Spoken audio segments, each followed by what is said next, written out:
Dĩnh và Phong Thiếu Phong lại một lần nữa trở thành tâm điểm chú ý, với những chi tiết trong quá khứ được khơi lại và lý do chia tay đầy xót xa.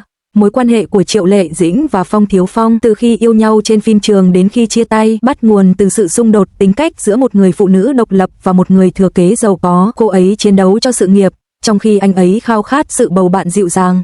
Giờ đây, Triệu Lệ Dĩnh đã giành được 2 giải nữ diễn viên xuất sắc nhất và chuyển sang ngành công nghiệp điện ảnh, trong khi Phong Thiếu Phong lại vướng vào tranh cãi về việc thay đổi bạn gái khi đang quay phim. Câu nói của Dương Mịch, ngay cả tình yêu sâu đậm nhất cuối cùng cũng sẽ dẫn đến cùng một đích đến, hé lộ sự thật về hôn nhân trong ngành giải trí. Thật bất ngờ, 3 năm sau khi ly hôn, Triệu Lệ Dĩnh và Phong Thiếu Phong lại trở thành tâm điểm chú ý vì điều này. Sau khi đọc xong, người ta chỉ có thể thở dài rằng Dương Mịch quả thực rất thông minh.